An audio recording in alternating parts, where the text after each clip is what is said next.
Welcome back to On the Light. In today's episode, I had the pleasure of talking with Bobby Clennell. Bobby began studying Iyengar Yoga in the early 70s. She's been teaching for over 30 years and has authored several books, including the women's yoga book, Asana and Pranayama, Yoga for Breast Health, and the children's book titled Watch Me Do. Bobby is from London and currently lives and teaches in New York City. Bobby is an artist, and in our conversation, she talks about the relationship between yoga and art, as well as some very meaningful lessons she learned from Mr. Iyengar. I really enjoyed this conversation, and I hope you do as well. Please enjoy this episode of On the Light.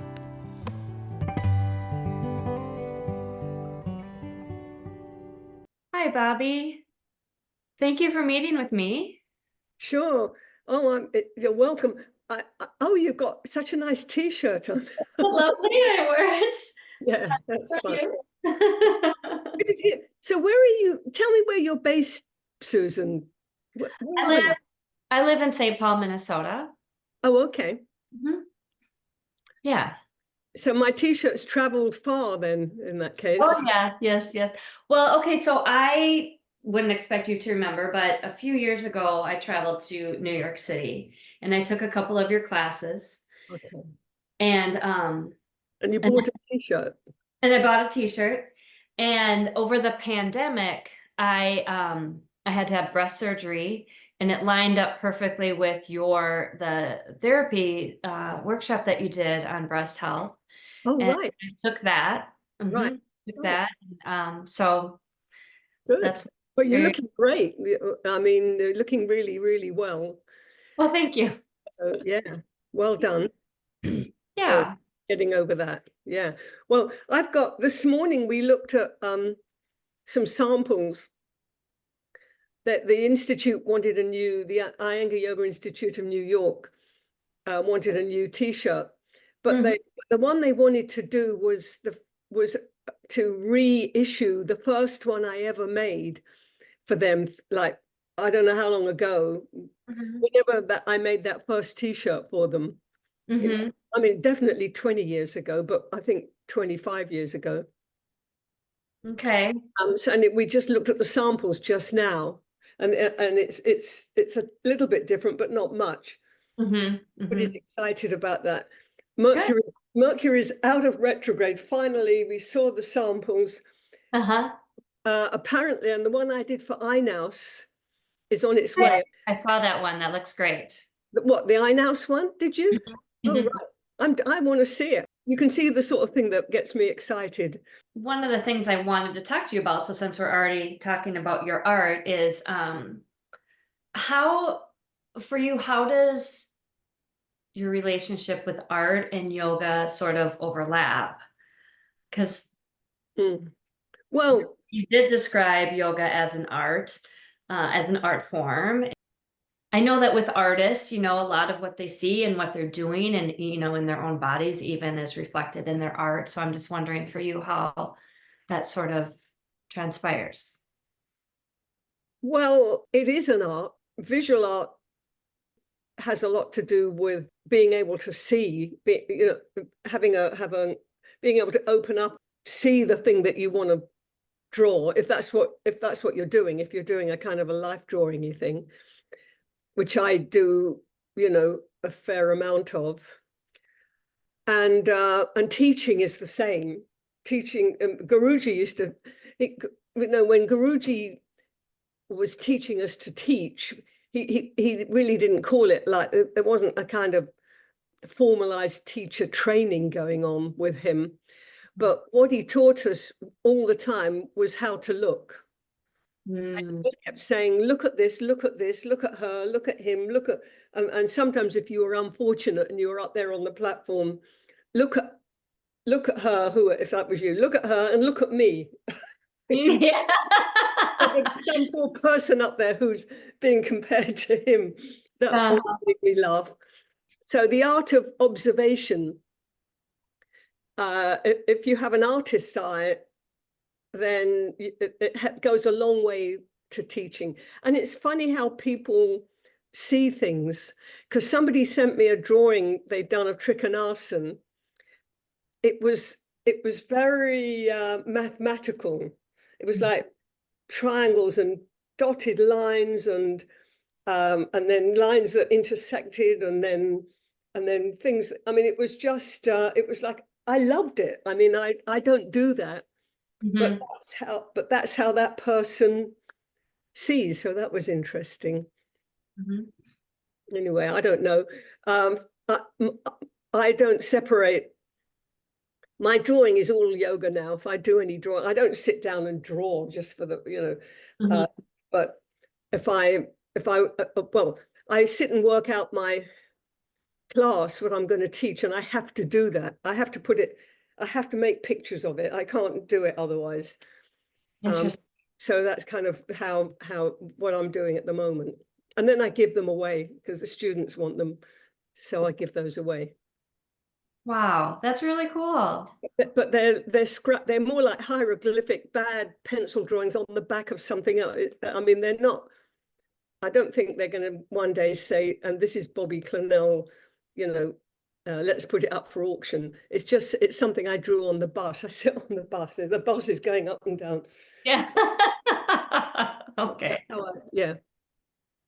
But that is an interesting way to plan out, how you want to teach. Well, when I first used to plan a class, when I first started teaching all the time, which was kind of when I came to New York, which was 30 years ago, I used to write, I used to have to really think about it. And because I was new to teaching, so I'd write down scores of notes and ideas and concepts and lots of writing. And now it's like a bunch of kind of, so it's kind of, I don't need to do that anymore because I'm experienced. I don't need, it's all in here, you know. Yeah. I Yeah. don't need to do that, but that's what I used to, that was part of the process then. It's not anymore. And I'm the only one who, I don't know that many other people, some people do make a list of what they're going to teach. I don't know how many.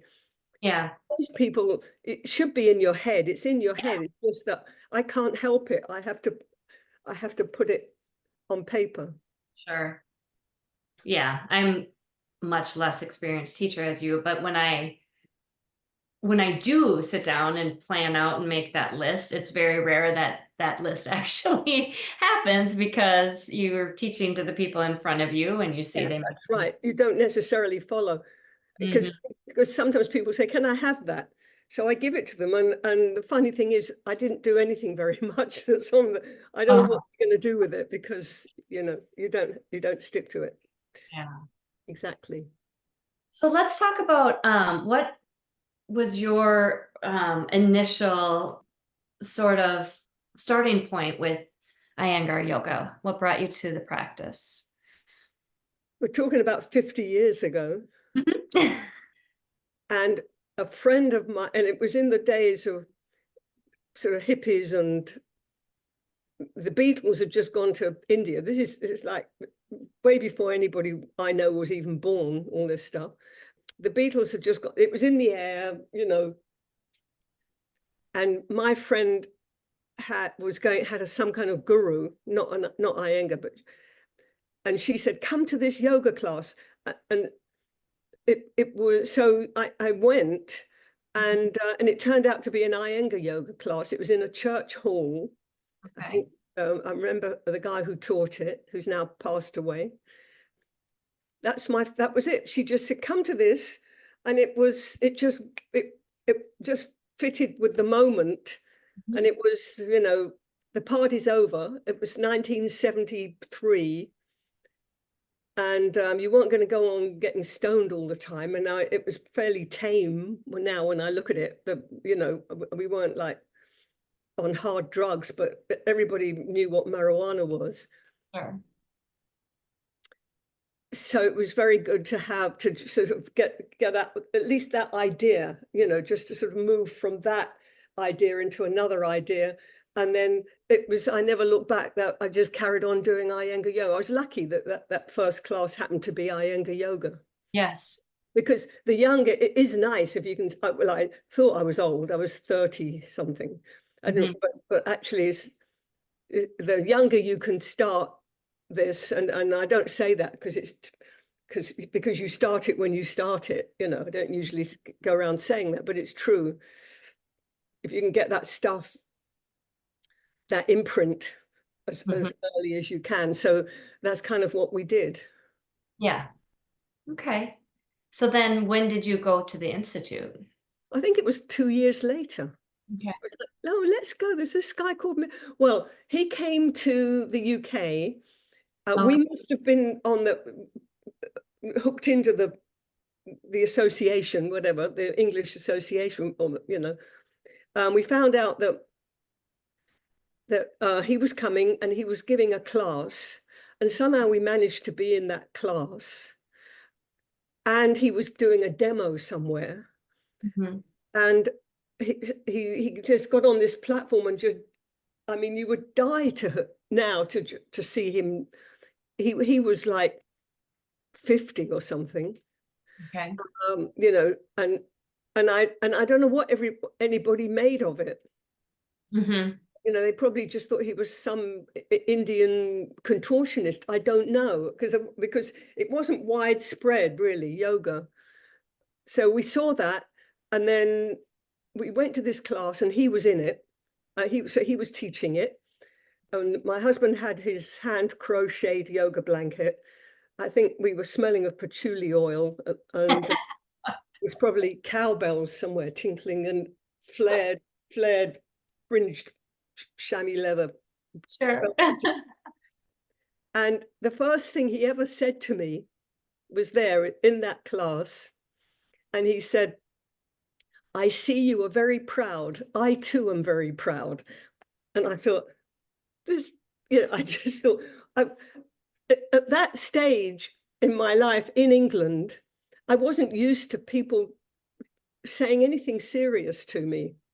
He said anything serious to a young woman that had any weight to it. And that, what he said, had to buzz around in my head for a few years before it landed. Really? Yeah. And then went, oh yeah, he's right. Yeah. And anyway, so then it was like, yeah, let's go to India. Well, Lindsay went first, my husband, because it could have been Mars. I mean, so he went off with an English yoga group, and said, yeah, it's okay, come, So then we all went together with the kids. So we went to India the institute opened in 75, I think. And I'm not good at dates. Somebody might correct me, but I think it was 75. Okay. And Lindsay would have gone in, I think. Lindsay would have gone in 76. And then we all went together as a family in 77. That's what I think. Okay. Yeah. And then we went every 2 years. We literally saved pennies, because we were a young couple with children, and not huge incomes or anything. And it never occurred to us to be yoga teachers. It wasn't even didn't enter our heads. It was just like, we've got to get back, we've got to get back, we've got to get back. So by the time I got here 30 years ago to New York, I'd been to Pune, 25 times already. And it seems like another lifetime. So you started going to the Institute every year. Was Guruji doing most of the teaching at that time then? Oh yeah, he was the only person teaching. It was every 2 years. Lindsay went, and the next year we all went, and then I thought, oh, we got to come, and then we all went again. And then after that, it was every 2 years, and then it was every year and up until the time Guruji passed away. I must have gone every year for the last 10 years of his life. He was teaching these things called intensives, and you had to go for a month. Nobody would dream of going for less than a month. They wanted you for a month.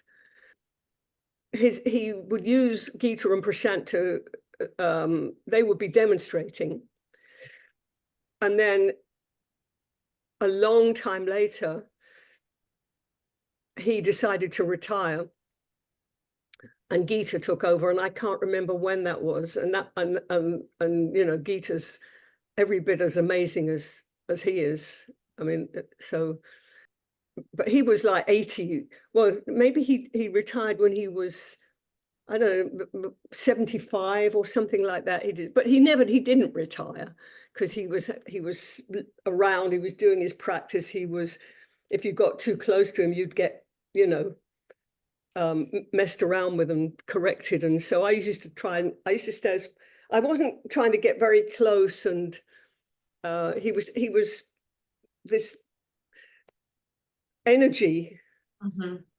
His presence was so powerful, though. So I wasn't trying to get chummy with him, or trying to be his best friend, or anything like that. So I can't say I was a very close student of his. Uh-huh. I Uh-huh. just used to keep showing up. Yeah. Yeah. Good. Yeah. So then Gita G started taking over, and two times I went to Pune. It was 2006 and 2009. Mm. Gita was doing, and Prashant, they were doing all the teaching, but Guruji was there all the time. He was Yeah. always, yeah. Yeah. So I feel really fortunate for that. Yeah, just to be in the same room as him. Yeah. Yeah. Because the energy changed. If he was in the room in that practice session we used to have, which they still do have, Mhm. the energy was very different if he was there, and if he wasn't there. He usually was, but if he wasn't there, the energy kind of dipped, you know. Mhm. So yeah, he was always there. And then when there were moments when Gita, every so often she'd say, "I'm retiring," she'd say. Yes. And she would be quite drama queen about it, Yes. Yes. And then there would be all the other Indian teachers there, Mhm. who would be taking it in turns. And there would be Abby's. It would be kind of like Abby and her and people of that generation, and the other teachers. So they would come and teach, but they would be running. He would be draped over a backbender in the corner. He would come back in, Mhm. and he'd be telling them what to teach. Yeah. So, and literally, I remember Abby running backwards and forwards, tell them to pull their kneecaps up. So she'd go, "Pull your kneecaps up." And then she'd run back and he'd say, "They're not stretching their arms. You're not stretching your arms." So it Right. was Yeah. that. And then Gita realized that if she retired and disappeared off the scene, that Guruji would just step right back in. And so Mhm. she realized she couldn't. She, Oh, she kind of couldn't do that to him, yeah. because he was, quite, elderly by then. Yeah. Yeah. So that was a kind of little dance that went on there. Yeah. It was, I mean, it is amazing to have just been around the whole, and been around the family. Yeah. Such a privilege. Yeah, definitely. Because they were in a goldfish bowl. I mean, they were living their lives in front of everybody, really. Mhm. That's a good way to describe And they it. were like being sort of parents, Mhm. you know. Yeah. But I mean, of course, it wasn't. It was gurus, but it was amazing. So would you say that you were closer to Kitaji then? I always no, Guruji was my. If you ask me who my teacher was, I say Guruji. Mhm. Gita, was. You didn't always know exactly what was going on with Guruji. He was like a musician or something, and you did it anyway. And he had you doing things you never would have done, without him telling you to do it. Mhm. Although you sometimes didn't know how you'd got there. And Yeah. then Gita, her teaching, she was translating his work, which was amazing. So she was explaining, kind of grounding us all in his work, but it was nuts and bolts, and she was kind of picking it apart Mhm. and making it more easily digestible. And she inspired me to pieces. And I wrote the Woman's Yoga book, and I would never have written that she would be in the back of the room with the ladies in the back menstruating. She'd be taking charge of that while Guruji would be teaching. And then she'd say things that I didn't know you were allowed to say in public. She'd say the word menopause. You think, oh, Yeah, right. are you allowed to say menopause? I mean, it was a bit early at that point for me, but that kind of blew, being an English person and a little bit more buttoned up, I think, but so I don't know, they were both my teachers. They were both, I don't know, but Guruji's, he's the man that started it all, Mhm. So you do a lot of work with women's classes and therapy. Was it the therapy classes that you attended in Pune that sort of? Well, you learned on your feet. There was no therapy classes. They never taught anyone how to teach therapy. You had to pick it up from wherever you could. There'd be talks, and then you made minute notes, and maybe there'd be tapes and CDs. But there wasn't really, what you had to do was show up to the medical class and help if you were permitted, if your certification, if they allowed you to help. And that's how you learn, because Gita would be there, Guruji would be there telling you, helping you help them. They were teaching the teachers, they were presiding over the thing, but they were presiding over the people in the room as well. So I made lots and lots of drawings from those days, which are all, I don't know where they all are, but they're around somewhere. And you learned just by being there, and then you strung that together with anything else you could lay your hands on. It was like putting the pieces of a jigsaw puzzle together, So that was pretty amazing. That whole branch of Iyengar Yoga and therapeutics, as you know, I mean, how powerful that is, and how it works, and it's not mystical or anything. It's very solidly based in muscles, bones, joints, organic body, and all the systems of the body, that kind of knowledge. It's based in that. And it would be nice to think that one day that would be the medicine of the future, alongside other respected methods of medicine. Right. I feel like it's starting to be recognized more for that. Well, first of all, the teacher has to practice. So if the teacher is a practitioner and is a continuing student, no one could say they know everything. Certainly they don't. That's transmitted, that devotion. It is a spiritual activity in that way, because it's devotional. That there's that aspect. So it's where devotional work touches nuts and bolts and bones and muscles. It's where those two things come together. Yes. I mean, interesting. Physiologically, there's a kind of, like Prashant has talked about, a chemical reaction that happens. Yes. Well, yes. I mean, understanding of also of the elements, and all the body maps, the cosmic body maps, and the koshas, and so that also, it's where that comes together as well. That is where that is linked to a regular understanding, anatomical understanding of the body, which Iyengar Yoga teachers have. Currently, in our Saturday morning talks that Prashant does for Inos, are you familiar with those? Yes. I haven't done any of those. I've listened to lots and lots of Prashant. Yes.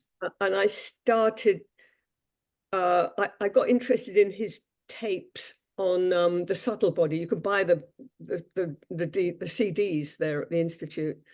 Mhm. And I started transcribing them literally, and then I was going to do the lightest edit you could ever, so not to take him out of it, but Mhm. just, where if there was a lot of repetitions, and also translate the Sanskrit, because every so often he'll go into Sanskrit, Mhm. but there won't be any misunderstood words, because you jump over a misunderstood word in anything and your mind's gone. You, Yeah. you just get blown off, and then you have to kind of come back again. So I started doing that, and he liked that and wanted me to finish that. And then COVID happened. Oh, yeah. And COVID was supposed to be a time where we were supposed to have more time, but we didn't have more time. I didn't, and everything stopped dead. So that project just got frozen. And now you're making me think I'd like to pick that back up Yeah. and give it Sounds time. like a really good project. Yeah, it is a good, along with a few other things I've got running around in my head. Yeah, Yeah. but sorry, you were talking about Well, Prashant. yeah, the Saturday morning talks that he does, you'll have to get back in. You'll have to try those, Bobby, because he's been talking about the chakras. So he's working his way up. He talked about the throat chakra and the importance of speech and language and, and purifying that chakra. But he'll continue with that. So it's been fascinating. So I'm Um, definitely going to do that. I've just made a note. okay. And I can send you the link too. Okay, great. That would be nice. Thank you. Yeah. Um, Yeah, I've got to do that. but yeah, he's just been so generous in his teachings for us. It's like mind No, blowing. he's a powerful, body of knowledge, and lucky to have him because we're learning all of that stuff. It's classic Yes. information, but we're learning it via the son of Mr. Iyengar. Yes. So Yeah. it's where classical, Vedic knowledge touches, his father's work. Yes. At least it sort of goes through that, And he says he was born. He said he already knew all of that in his last life. He says he was born knowing that.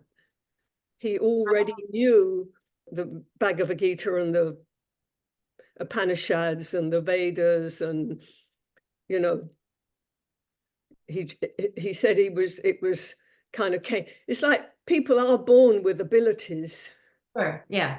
and he said of course he's spent a lifetime. I think he probably had to rediscover it. Yes. He Yeah, talks about that. Yeah. yeah, he had to pull it all out and realize that was what he had to offer. Mhm. They were in his samskaras. Yeah, yeah, yeah. And he talked about that in, if you listen to the first interview that I had with him of the podcast, how, he believes that Guruji had yoga in his samskaras and that it sort of takes something, along in your current lifetime to spark those Yeah. samskaras to come out. And then they really progress rapidly. So Well, he managed to be born into the Iyengar family. That was yeah, yeah. quite clever, because some of us, you know, had to kind of, find our way. It might have been a struggle to get to yoga. He was in that, and it may have not have been that easy because of that as well. Sure. Yeah. And Maybe some the child of Mr. Iyengar may not have been that easy, because you yeah. have to find your own self, because Mr. Iyengar's presence was so strong. Yeah. So anyway, we love Prashant. I Yes. will I will get back into that. Yeah, Yeah, good. his talks. Mhm. Yeah, he's got so much to offer.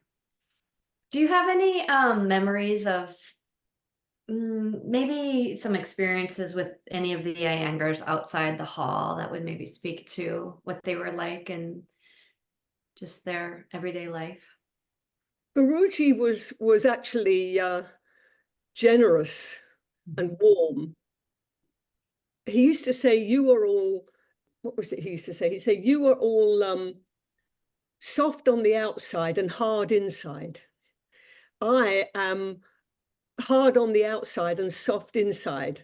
Oh. So on the outside, he was the lion of Pune, and kind of scary.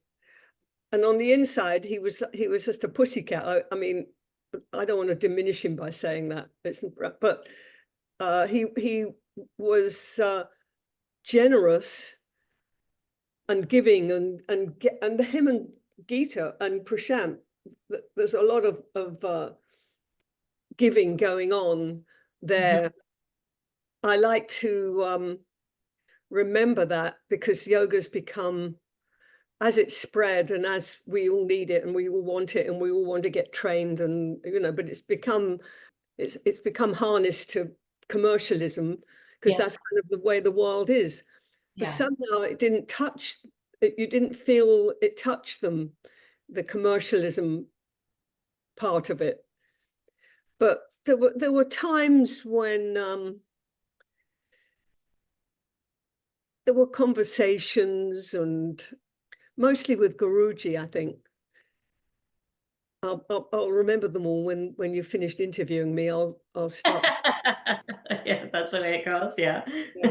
I mean, like, so if I was there and there was some kind of celebration, right, Institute Day or Guru Day or whatever, they would have all these celebrations going on.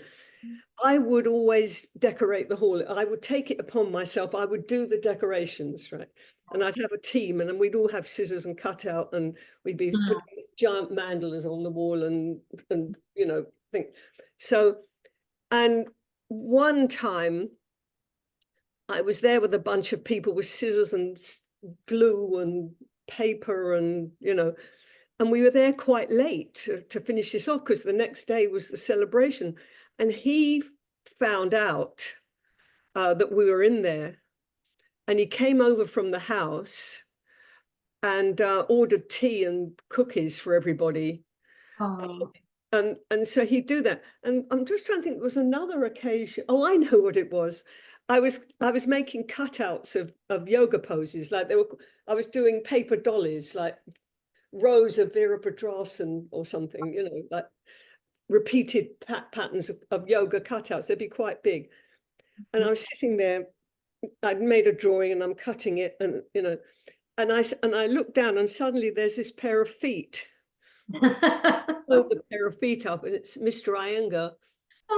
And he says, your drawing's wrong. And so he's correcting my drawing. I mean, of course, he got into it. The amazing thing about him, he could talk to an artist, or he could talk to anybody and be understood, and get excited about it and participate. He wasn't just, he was, I mean, so smart and so sophisticated. And I don't know why he wouldn't be. Why, I don't know, why wouldn't he be? But just because he's a yogi doesn't mean to say that he's got his head screwed on more than yours is. And but so there were times like that. I'm trying to think if I'm sure there was. I mean, well, there were times when I'd be not very many, because I was like, he'd be over there in the asana room doing his thing I'd be behind a pillar as far away as I could, thinking no one's watching me. But of course he knew exactly what was going on at any given time in that room. There was no one he didn't know. He cared. That was the thing. And that was what surprised me as a young woman, that anyone could take a young woman seriously and care, whether they had their arms straight or not. He taught me a lot about humility, and everyone was given the same respect. He taught me a lot about that. He wasn't selective as who he thought was important, or there would be all sorts of wretched people, I kind of include myself, would end up in there. He would care about you. Mhm. Now, it wouldn't come out benevolently. It would come out, you know, he might shout at you about something, but that was maybe the biggest thing that I take away from my memories of Mr. Iyengar, how much he was, you know, a guru. He was a realized person. You know, there were things he understood which we had to learn, and meanwhile he was, you know, we were all getting our legs strong, but he was teaching us something else. Mm-hmm. And I was practicing, and I didn't know he was in there, and I was doing Pincha Mayurasana drop backs, not very well. I think I was dropping back onto something. And I realized that he was behind me, hanging upside down. He was just swinging around. And then he started giving me instructions. He was hanging around. Now, there are other people who had a lot more one-on-one, Patricia Walden, people like that. I think it was commonplace. They had a lot of one-on-one, but I didn't have that much. So what I did have, I remember, you know, Yeah. I mean, stands out. I just heard this voice, this disembodied voice, and it said, if I'd been practicing yoga the way you're practicing yoga, where do you think we'd be today? He said, or something like that. It was something. Oh my God. Yeah. He got down off the ropes and gave me a complete, you know, instruction in dropping back into Pincha Mayurasana, and then sort of walked off, and you'd been turned inside out, actually. So that was the very, and there were other, and some of his asides, pushing up into Urdhva Dhanurasana. We did it 32 times in one class. People were crying. He was just like up and down, up and down, up and down. But that was later. But in a very early one, I was pushing up into Urdhva Dhanurasana, and then I sort of collapsed. And he came up and he said, don't collapse. Oh no, he said, don't die yet. You have 2 children. He said. He was funny and so happy, and everything was joyful, and he was laughing all the time. Yeah. So he was. I feel lucky to just have even been in the same room as him. Your whole generation of students, you are so lucky. And there's not that many left of us. They're you know, we're thin on the That's ground. the reason why I want to talk to all of you. We do have to keep his legacy at the forefront, and find really tangible ways to do that in our schools and institutes. Yeah. Mm-hmm. We had I was in Pune in February, and then one of the classes was just a tape of Gita, and it was so fabulous. And I don't know, I think everybody enjoyed it, even if you've never done a class with Gita ji. She was so clear, and it was a great quality tape, and it was just such a treat. And I realized, you know, her classes were fairly, there wasn't, I don't remember, like, well, I mean, there would have been backbends, but it was basic sort of stuff, but she just used to really make you work at it. She really you really got an imprint, you know, with Gita. So now I want to do something like that at the New York Institute, is to make some of her tapes. We're putting that in place. We're going to play a tape for everybody and practice along to it. We're going to do that in December, because there's her birthday and Guruji's birthday are very close there. I'm excited to do that. That's, you know, and I'm sure we've got tapes and CDs of Guruji as well. We can do the same thing. Keep their teachings alive. Oh, I know what he said. I've just had another memory of him. I'm trying to remember it properly. Because he was like a whirlwind. He'd come to London and be teaching, all, you know, on a tour. So, and that was the London Institute would be sort of taking care of him. I'd be a part of that. And he said, he asked them for he wanted animation tapes he wanted animation DVDs for his family, for the kids in his family. Remember that? Uh-huh. So I was an animator for a long time. Oh, okay. I was an animator for 25 years. I was going to Pune every 2 years. Mhm. But that was what I did for a living. So Okay. everybody knew that. So they came and said, Bobby, he wants animation. So, it was very cute. So I put it all together. I can't remember what I put it on, but my family are in film. So we would have put something together, a compilation of animation. And I think there was a meeting outside of somewhere and I had to give it to him. Mhm. So he's standing there, Guruji is standing outside the whatever it was, the Regal on Oxford Street or somewhere. And that meeting had been set up and I handed these over to him for his family. That's just another very fleeting, very unlikely, but he'd come and do these tours and he would be, okay, I want to go to the movies. He'd have a list of things he wanted to see. He'd be totally plugged in to the culture and want to be plugged into it and want to enjoy himself. So he was, that was before. Then he changed and grew his hair long and went back to another identity. But he, what a snappy dresser. He'd have, fabulous suits and short haircut and that's how he presented himself to us. That's how he was when we first met him in the West, and then he morphed back into another. He found another layer of himself that I think but he was exploring and having fun. He was a youngish guy. Yeah. So what was the animation movie? What was it about that you gave to him? Oh, I think I just gave him clips of animation. I mean, Okay. bits of feature, maybe, I don't know. It's so long ago. I might have found some short animated clips. I was in the business, so I might have given him a whole animated film and some other animation for him to take back to the young members of his. They wanted Western animation, Right. Yeah, so that was my job to find that. And then we were all on a bus. yeah.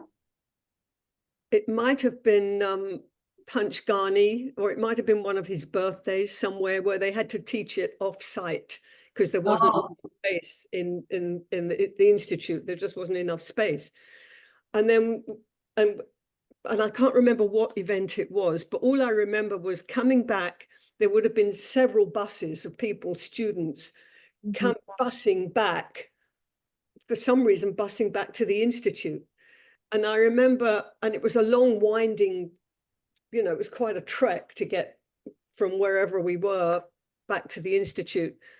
And I remember him waiting for us, very worried, like your mum waiting for you, just making sure everybody was okay, trip was okay.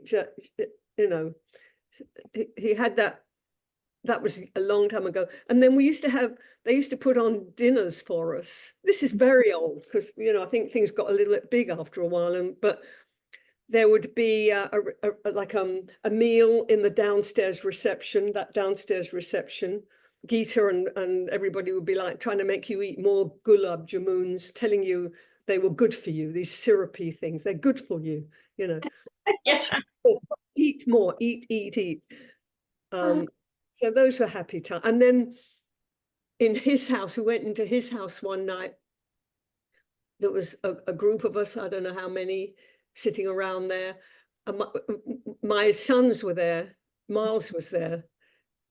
He's now, he'll be 60 in December. So he was a kid. And Guruji picked up this conch shell. He was telling us some mythological story, and he was blowing this conch shell and getting this sound out of it, right? And only very special people could get a sound out of it, Oh. No one, I can do it. He was a bit like that. I can So we were passing this around. Nobody got any sound out of it at all. Guruji was laughing. And then they passed it to Miles, who was like 10, who made this perfect sound out of the conch shell. So I love that. he also included the children were as much important beings Mm-hmm. and as a wretched 30-year-old white woman, which was me.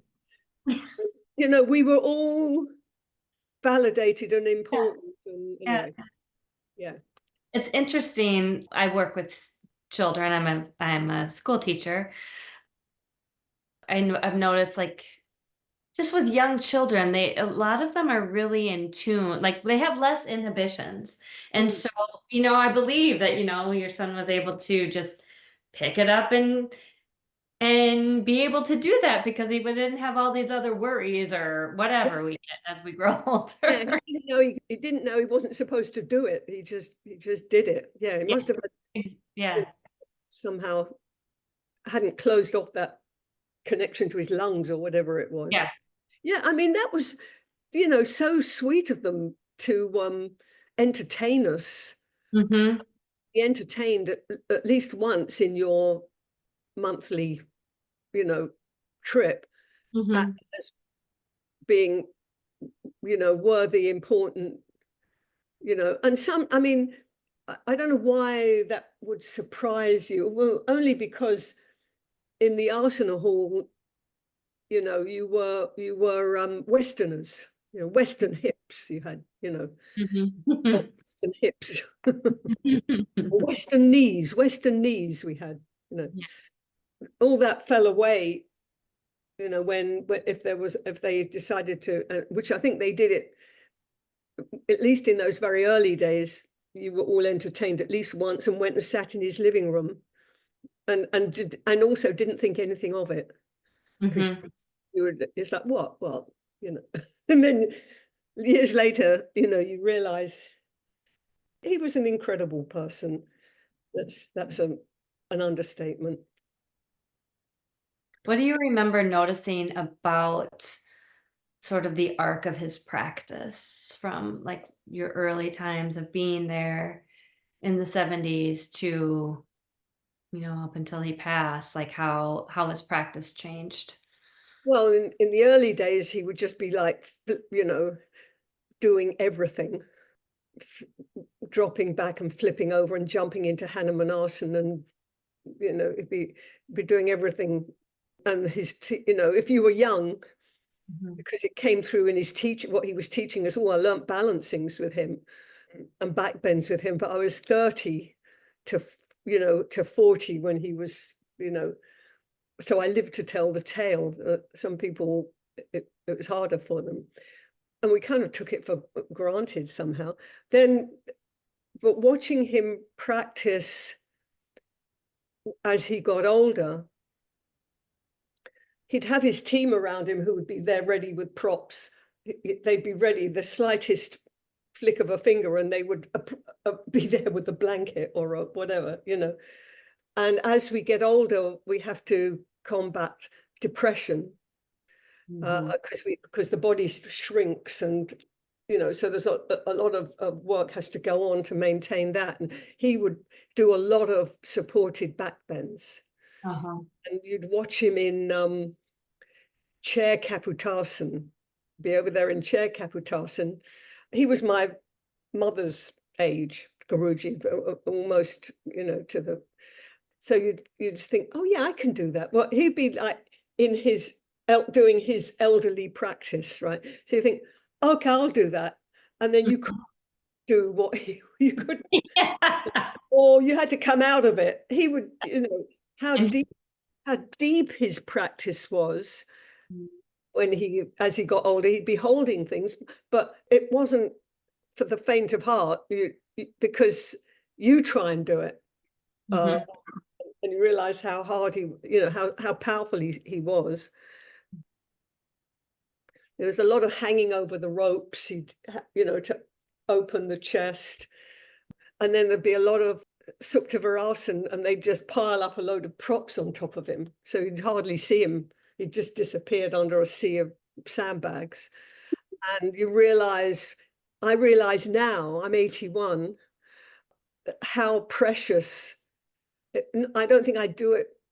I think I came around another way. I don't think I'm doing it because he was doing it, but what an important pose that is, and how your practice has to change and does change. You know, he'd be in, and he'd always have a stopwatch with him. Mhm. Do you remember there's always pictures of him holding, you see the picture of him holding the stopwatch in the reclining poses, right? And then someone asked him, are you timing your pose? You're going to be in it for like 10 minutes or what? Is that what your stopwatch is for? And he said, oh, no, no, no, no.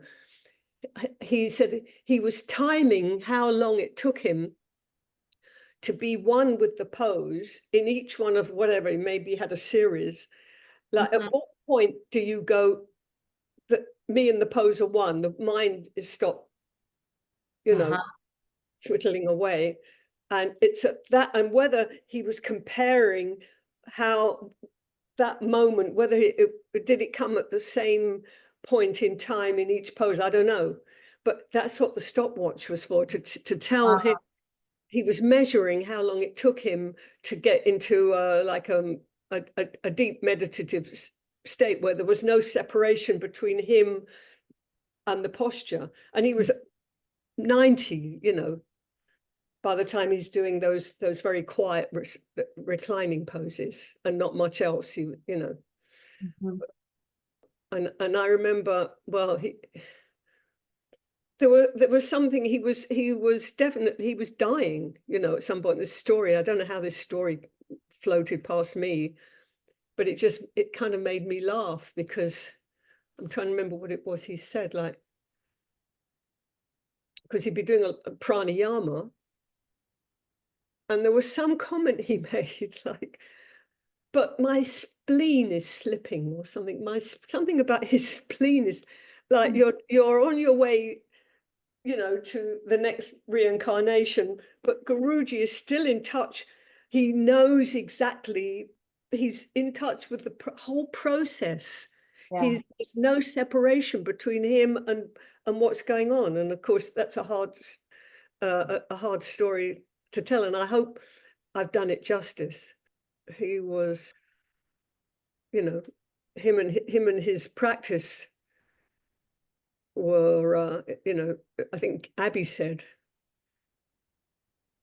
he'll never not practice in this world of distractions and things we have to achieve, and worries and problems and things that are thrown at us every day. There's something boring you've got to do, which takes a week.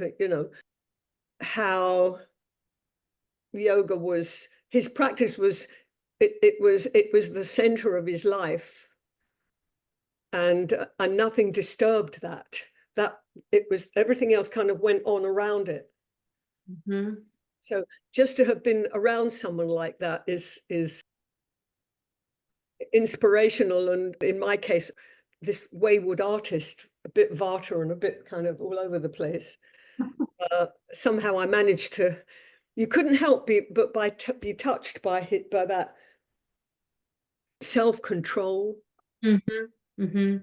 huge, and love of people, and just I've never met anyone who was so, he was part of the world and wanted to know about the world, but he was untouched by it. And Gita the same, We have Abby now, and Prashant. Just so grounded. All came out of India. It was a great adventure.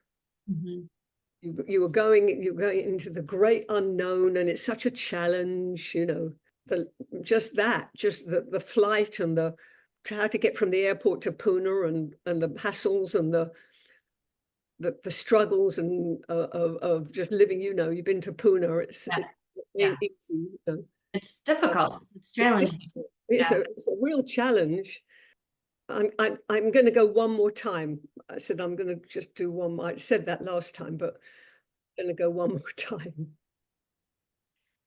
I never, for whatever reason, my life, did the yearly studies, the yearly journeys to Pune.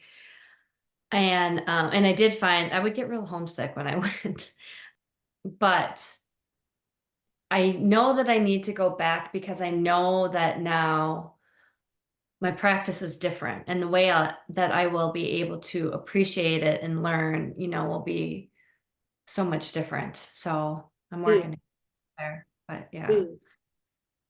So have you made a date? Do you think are you shooting for something? Well, I'm hoping, I don't know if it will be next summer, but I want to go during July. I want to be there for Prashant's birthday and Guru Purnima. As a school teacher, that's a convenient time for me to go. Yeah. So, Is that yeah. monsoon? July? Oh no, that's August. I think that's a bit later. It did. I mean, the time I went once during July. It rained a lot. It rained an awful lot. And I've been there. other, I went there in a monsoon time once. It's very wet. Nothing got dried. right. Couldn't dry anything. Just forget trying to get anything dry. It's not going to happen. Exactly. Your sheets, when you got in the bed, your sheets were kind of Everything's damp. And they're just used to it. It's a season. Well, thank you, Bobby. This has been a really, really great. Thanks for getting me along. Yeah, I mean, your stories are wonderful, and I'm so happy that you were able to share them with us. That's why we all have to stay in touch, and what a community we are. What a strong community we are, and that's, comes from Guruji. Yes, it does. Mm-hmm.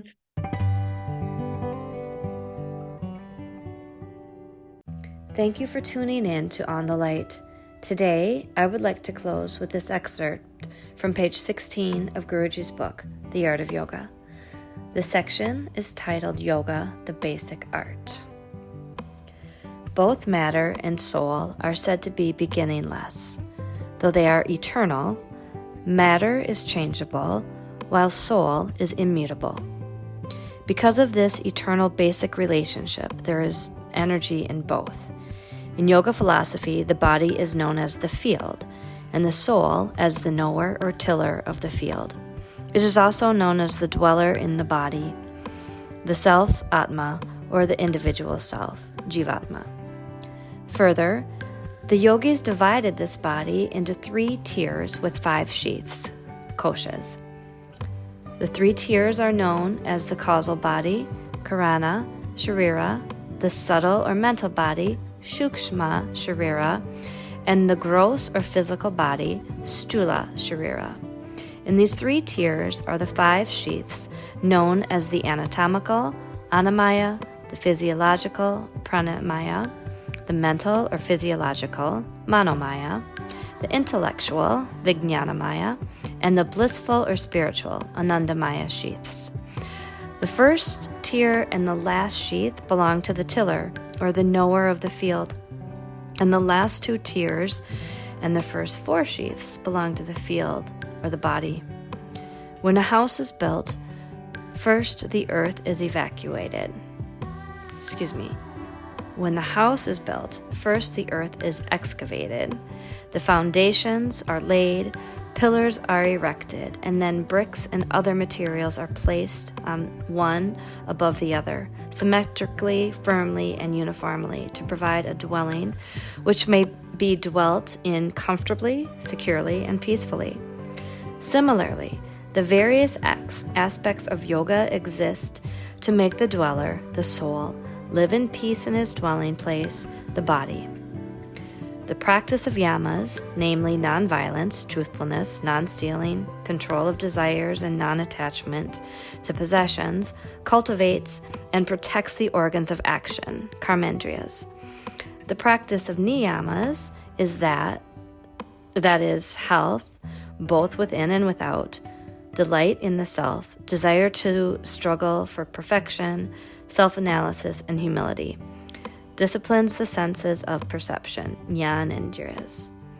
Perfect performance of innumerable asanas keeps the entire system healthy, and pranayama energizes the whole cellular system of the body without any break. Pratyahara stills the oscillating mind. When all these are achieved, the divine marriage takes place between the field and the knower of the field. In this way, yoga is a basic art, wherein the 3 tiers with 5 sheaths are made to penetrate from the skin inwards to the self, and from the self outwards to the skin as one single unit. Thus, the structure of the body, the use of energy, and the acquisition of knowledge are in the domain of yogic science. The objective analysis of the body is practical experimentation, and its experienced knowledge, transcending into decisive intelligence, are in the domain of yoga art. As science, yoga is totally theoretical, objective, and impersonal. As art, it is totally practical, subjective, and personal. Thank you for tuning in today. I hope you enjoyed this episode. Namaskar.